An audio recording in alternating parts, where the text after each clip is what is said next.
Hola amigos míos, hermanos, ¿cómo están? Gusto de saludarles. Hoy día 3 de noviembre del año 2019 quisiera tener un tema bien importante. Él lleva por título El Hogar de Jesús. La mayor necesidad del mundo cristiano hoy en día es reflejar el carácter de Cristo. O sea, es que la gente vea que nosotros somos semejantes al Señor, ¿verdad? Por lo tanto, hay que ser bondadosos como el Señor era. Hay que ser amables, ¿verdad? Alegres. ¿Cómo no ser alegre un cristiano si Dios le ha dado el perdón de sus pecados, lo ha limpiado de sus males y le regala la salvación? ¿Cómo no estar contentos si Cristo, por ejemplo, murió por mí y también por ti, ¿verdad? Un cristiano debiera ser una persona alegre, amable, en todas partes, en su hogar, en el vecindario, en su trabajo, en sus estudios, donde quiera que sea, ¿no es cierto? Necesitamos reflejar a Cristo, ser alegres, ser positivos, ser amables, pero sobre todo ser sensibles ante el dolor ajeno, ¿no es cierto? Hace un tiempo atrás, en el incendio de Notre Dame, en castellano Nuestra Dama, la iglesia que está en Francia, señor, ¿no es cierto? A los pocos minutos de incendiada ya había un ofrecimiento de más de 700 millones de euros para reconstruirla. Una fantástica noticia, ¿no es cierto? Pero, ¿qué es más importante? ¿Un templo o una persona que está sufriendo? ¿Cierto? ¿Por qué hay tanta dureza en nosotros para tener esa misma sensibilidad con los que sufren? En este mundo hay más de 1.000 millones de personas que cada noche se acuestan con hambre porque no tuvieron que comer. En África, en Asia y también en América, en Centroamérica y en Sudamérica hoy en día. Sí, hay muchas personas que están sufriendo, pero nosotros no somos sensibles, sino más bien nos mostramos duros, ¿verdad?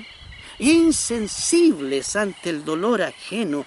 Pero Cristo no era así. Veamos, por ejemplo, el Evangelio según San Marcos, capítulo 6, los versículos 34 al 42. 6, 34 al 42.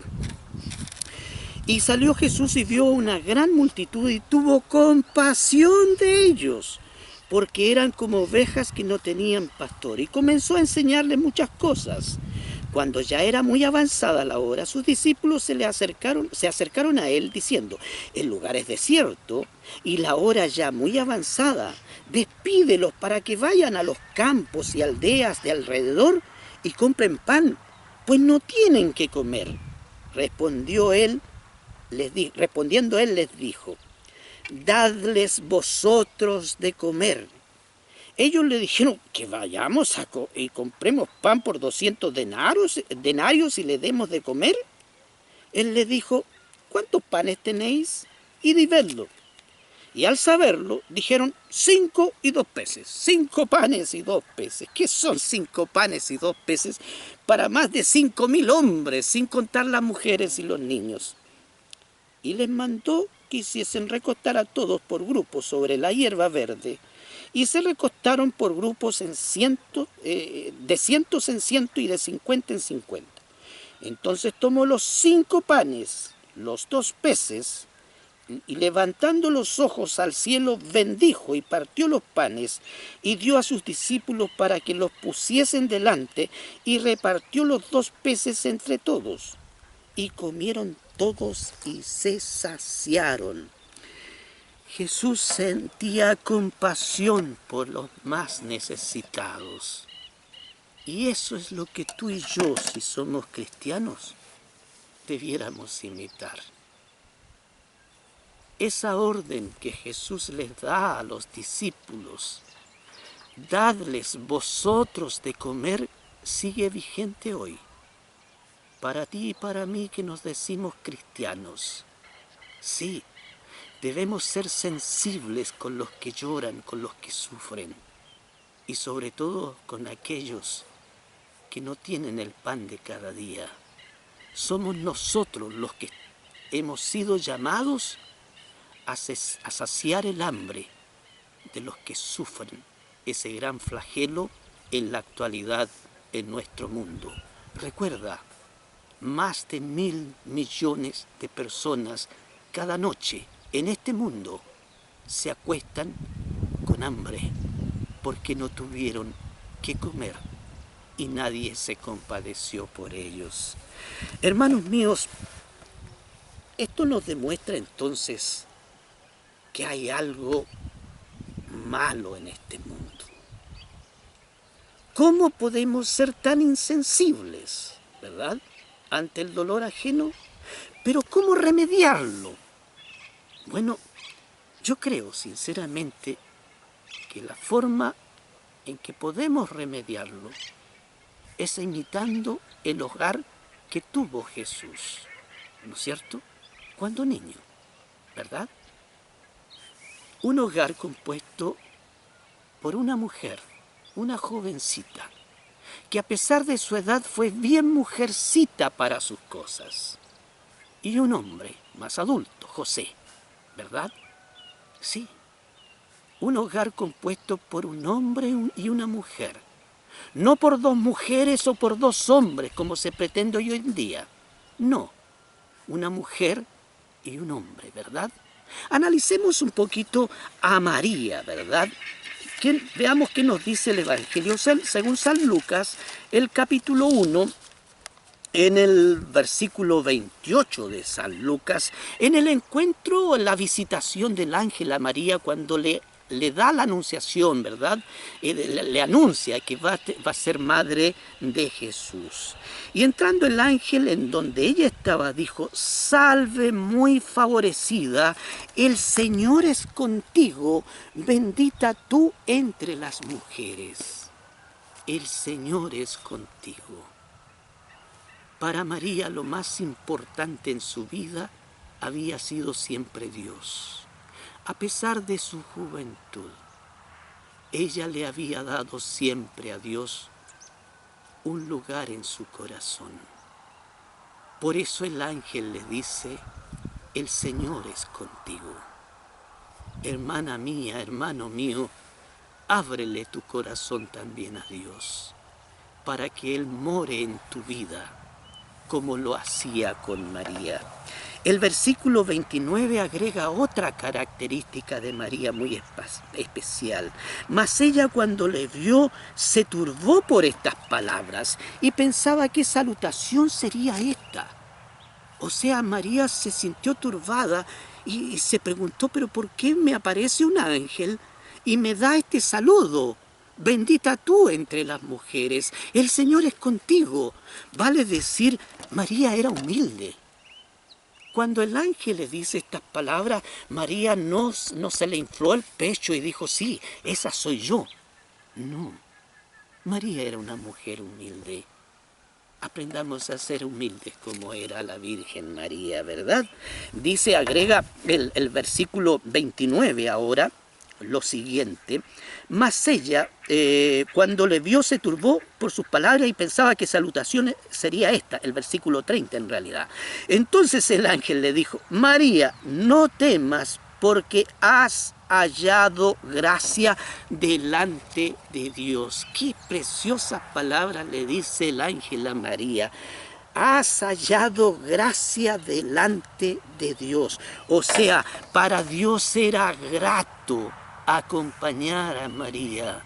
María le había abierto su corazón a Dios y para Dios era un placer acompañarla. Cuán importante entonces es abrirle nuestro corazón a Dios para que Dios se sienta grato en nuestra presencia, ¿verdad? Claro, así era la Virgen María entonces. El versículo 38 agrega otra característica de María. Entonces María dijo, he aquí la sierva del Señor, o sea, la esclava del Señor. Hágase conmigo conforme a tu palabra. Y el ángel se fue de su presencia. Analicemos estas palabras, ¿no es cierto? He aquí la sierva del Señor. Para María, ella se consideraba una sierva de Dios, vale decir una esclava de Dios. O sea, el que gobernaba la vida de María, había gobernado la vida de María hasta ese momento, había sido siempre Dios. ¿Ya? La voluntad de María, ella la había dejado atrás y permitía que Dios fuese su Señor. Y ella estaba dispuesta a obedecerle. Cuán importante es que veamos, sintamos precisamente eso mismo nosotros. Que aprendamos a tomar a Dios como nuestro Señor, como aquel ser que ha de gobernar nuestra vida, y que nosotros nos sintamos simplemente siervos de Dios. Él, nuestro Señor, el que maneja nuestra vida, el que gobierna nuestra vida, y nosotros simplemente siervos de Dios. El Evangelio según San Lucas, capítulo 1, versículo 45 ahora, agrega la palabra de Elizabeth, porque una vez que el ángel se fue, María inmediatamente se fue a una parte montañosa a visitar a Elizabeth, ¿verdad? Y a su marido, ¿no es cierto? A Zacarías. Y llegando María ante la presencia de Elizabeth, Elizabeth es llena del Espíritu Santo y el niño se remece en su vientre. Y dice, agrega Elizabeth las siguientes palabras, y bienaventurada la que creyó, porque se cumplirá lo que fue dicho de parte del Señor. María era bien mujercita a pesar de su juventud, no tendría más de 16 a 18 años cuando recibió la presencia del ángel. Y en esos tiempos, una madre soltera corría graves peligros, porque podía ser lapidada, podía costarle la vida.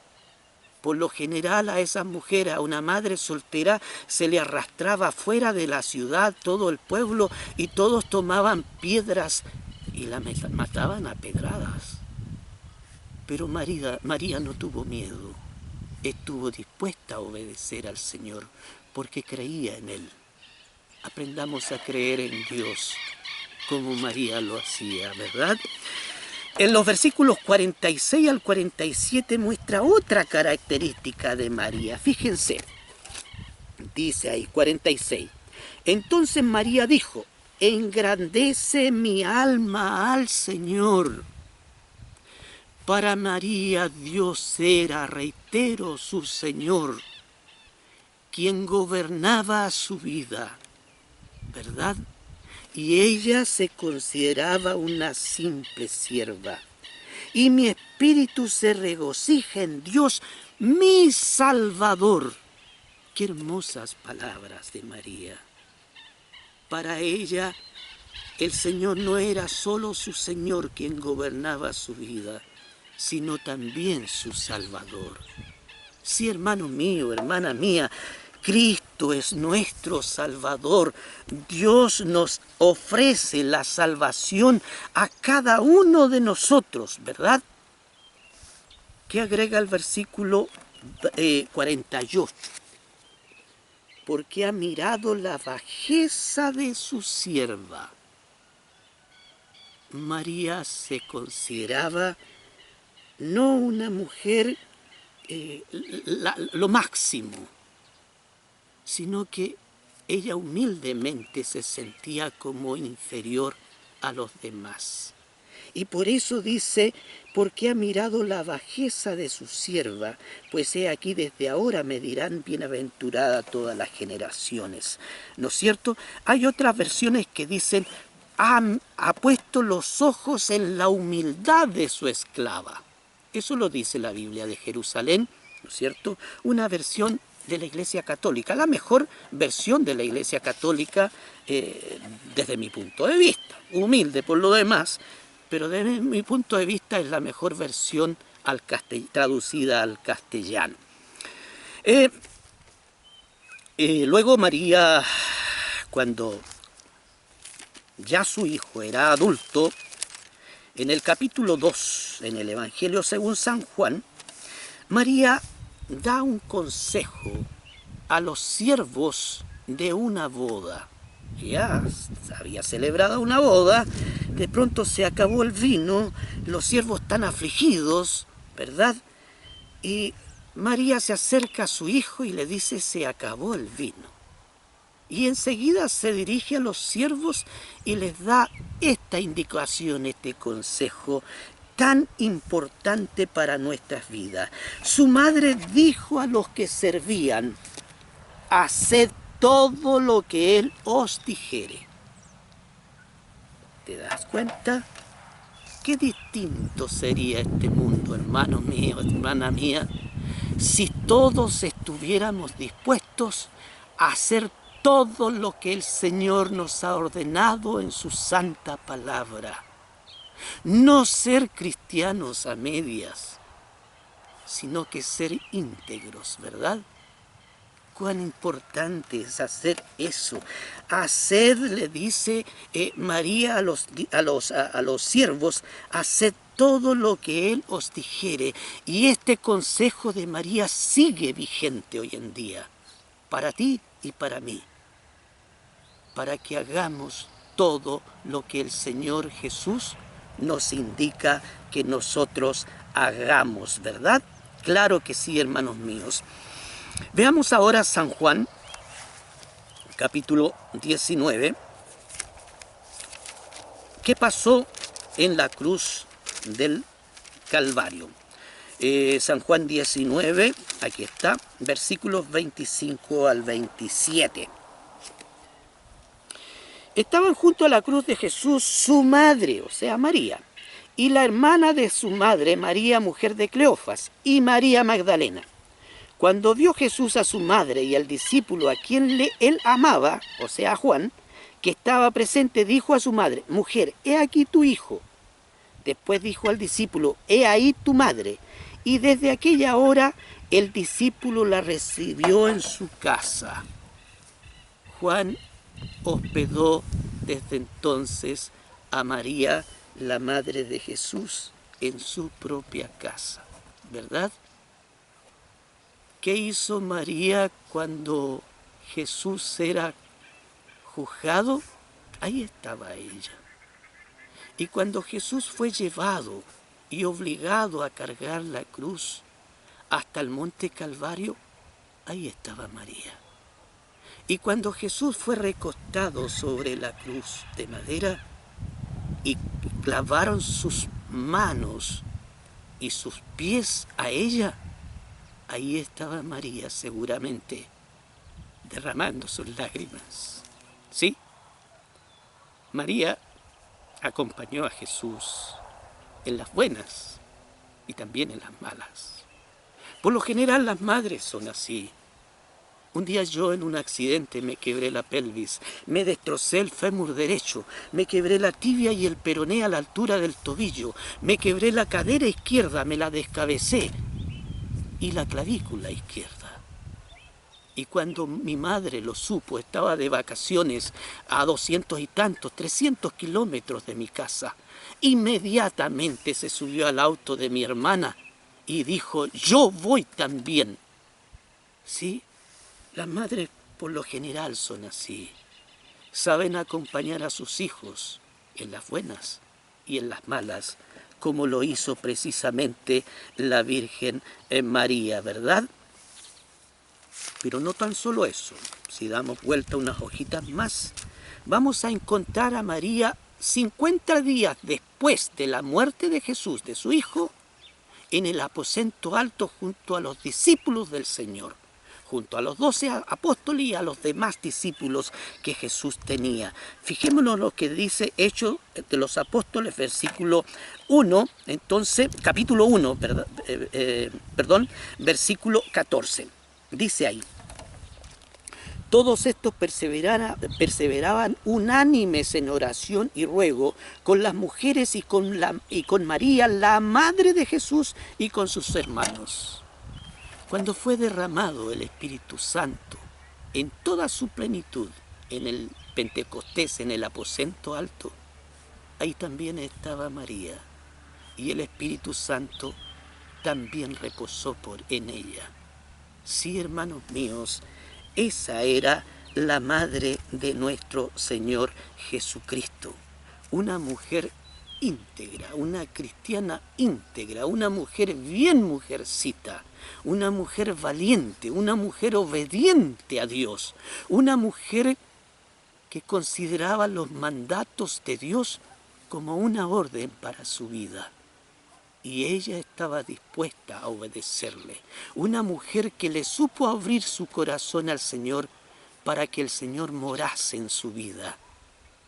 Por eso las Escrituras dicen que había hallado gracia ante los ojos de nuestro Dios. Pero veamos ahora a José, ¿no es cierto? María, después de la anunciación de que el ángel se le presentara y le anunciara que iba a ser madre de Jesús, María se va entonces a un lugar montañoso donde estaba Elizabeth a visitarla, como ya dije antes, y volvió 3 meses después. Y nosotros sabemos muy bien que a los 3 meses a una mujer que está embarazada ya se le nota la pancita, ¿no es cierto? Y José, que era el novio de María, cuando vio regresar a María y notó algo raro en su vientre, él pensó: qué triste, mi mujer me ha traicionado. Es mi novia, yo me iba a casar con ella, pero seguramente tuvo una aventura lejos. Y qué triste saber que me ha traicionado. Pero José era un hombre justo, dice la Biblia. Mejor dejemos que la Biblia nos diga cómo era José, ¿verdad? Mateo capítulo 1, versículo 19. Mira lo que dice la Biblia de José. José, su marido, como era justo y no quería infamarla, o no quería difamarla, ¿verdad?, quiso dejarla secretamente. Sí, para José debe haber sido muy duro ese golpe. Seguramente destrozado su corazón, esa noche se acostó. Pero no quería difamarla. No quería que su prometida fuese arrastrada a la fuerza fuera de la ciudad y fuese apedreada. Yo la voy a dejar, pero secretamente, seguramente, dijo Jesús. Voy a hacer como que ese hijo es mío, pero después la voy a dejar. Porque claro, ella me traicionó. José no sabía de la presencia del incidente del ángel que le anunció a María que iba a ser madre de Jesús. Versículo 20. Y pensando él en esto, he aquí un ángel del Señor le apareció en sueños y le dijo: José, hijo de María, no temas recibir a María, hijo de David, no temas recibir a María tu mujer, porque lo que en ella es engendrado del Espíritu Santo es. ¡Qué maravilloso! José no solo era justo ante Dios, sino que también un hombre íntegro, un hombre que no difamaba a los demás, ¿verdad? Un hombre misericordioso, pero un hombre que podía ser visitado por los ángeles. Y el ángel en la noche, esa noche, José se acostó seguramente con esa amargura en su corazón.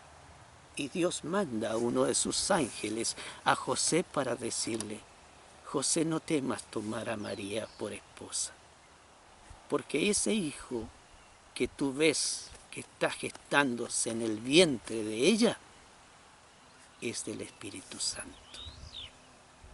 Y José, un hombre íntegro, fíjense lo que estuvo dispuesto a hacer precisamente. Dice los versículos, el versículo 24 lo siguiente: y despertando José del sueño, hizo como el ángel del Señor le había mandado y recibió a su mujer. Qué maravilloso este hombre, José. Un hombre que también estaba dispuesto a obedecer a Dios. Para él también el Señor era su Señor, era quien dirigía su vida, y él estaba dispuesto a obedecer a su Señor. Y cuando el ángel se le presenta y le dice estas cosas, recibe a María por mujer, José inmediatamente la aceptó, no dudó en hacerlo, ¿verdad?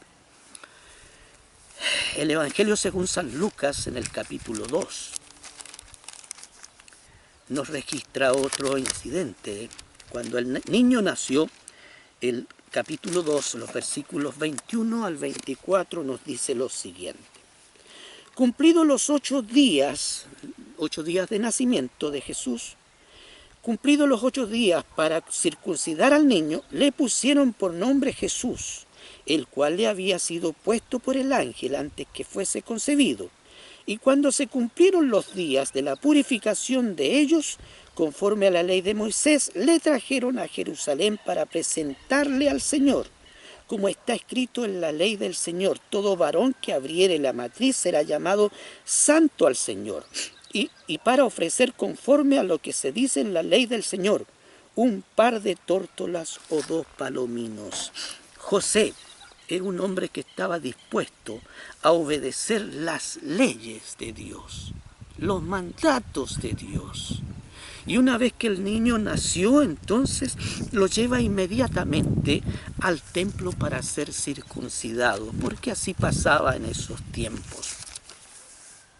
Volvamos al Evangelio según San Mateo, porque luego que cuando Jesús tendría un año de vida aproximadamente, vienen a visitarle los Reyes Magos, ¿verdad? Y le traen sus regalos, pero Herodes el Grande lo sabe y quiere matar a Jesús, a ese rey que ha nacido, rey de los judíos, y manda a asesinar a todo niño menor de 2 años a la aldea de Belén.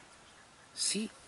Entonces, dice las Sagradas Escrituras en Mateo capítulo 2, versículo 13, lo siguiente: después que partieron ellos, o sea, los Reyes Magos, he aquí un ángel del Señor apareció en sueños a José y dijo: levántate y toma al niño y a su madre y huye a Egipto y permanece allá hasta que yo te diga, porque acontecerá que Herodes buscará al niño para matarlo. Y José estuvo dispuesto entonces a partir con María, a tomar a María de noche, ¿verdad? Y a Jesús, su hijo, y se fue a Egipto, una nación pagana, donde pasó Jesús precisamente sus primeros 8 años de vida, porque allá estuvo José todo ese tiempo, hasta que precisamente Jesús ya cumplió, había muerto Herodes el Grande, y ahí recién entonces el ángel se le aparece nuevamente a José y le dice en el versículo en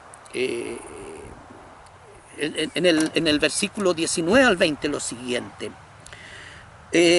pero después de muerto Herodes, he aquí un ángel del Señor apareció en sueños a José en Egipto, 8 años después, diciendo: levántate, toma al niño y a su madre y vete a tierra de Israel, porque han muerto los que procuraban la muerte del niño.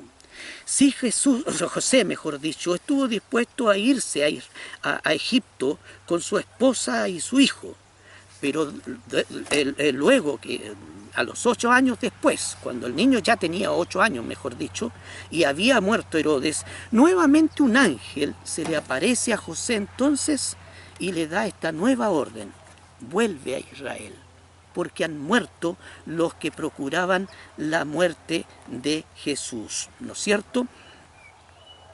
Y José nuevamente obedece, porque en el versículo 21 dice: entonces él se levantó y tomó al niño y a su madre y vino a tierra de Israel. Sí, José era un hombre íntegro. José era un hombre que estaba dispuesto a obedecer precisamente a Dios. Para José, ¿no es cierto?, Dios era lo más importante. Veamos el Evangelio según San Lucas, capítulo 2, versículo 21 al 24. Ya Jesús, no 21, capítulo 2, versículo 41. Dice ahí: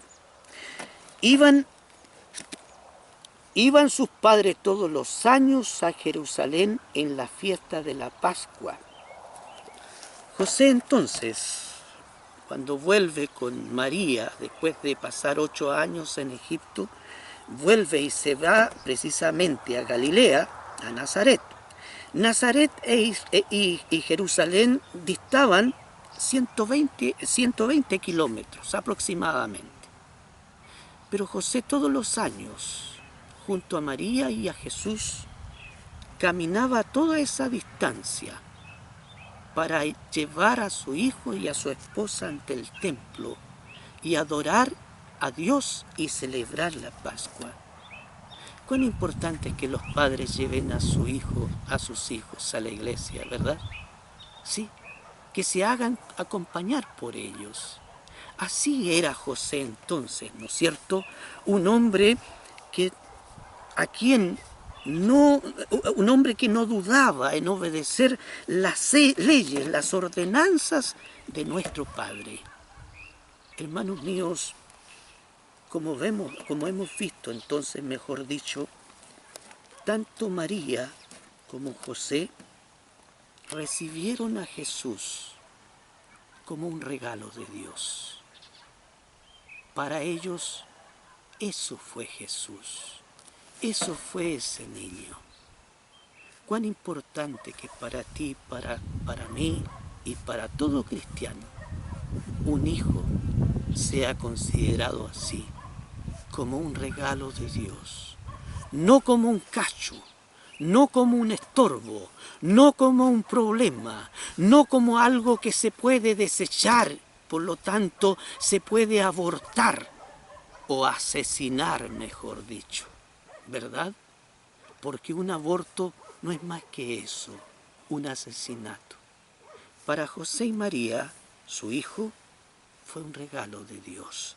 Sí, lo alimentaron, lo cuidaron, lo educaron, ¿verdad?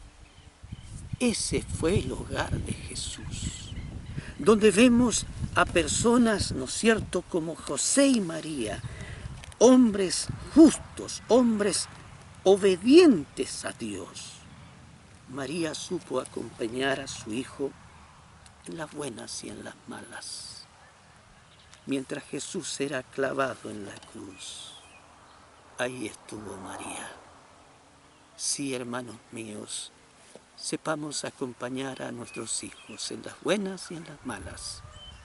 Eduquémoslos, tomémoslos como un regalo de Dios. Reitero, no como un estorbo, no como un problema.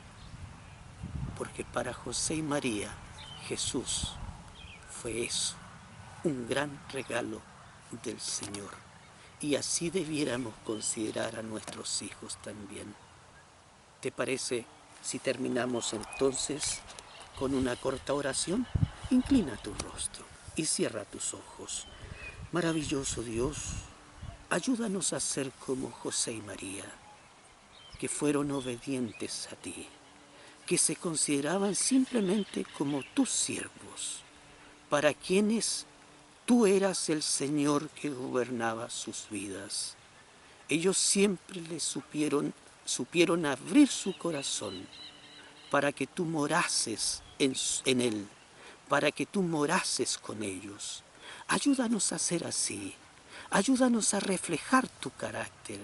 Ayúdanos a ser alegres, positivos, obedientes, sensibles ante el dolor ajeno. Te lo imploramos y agradecemos en el nombre de Cristo. Amén, Señor.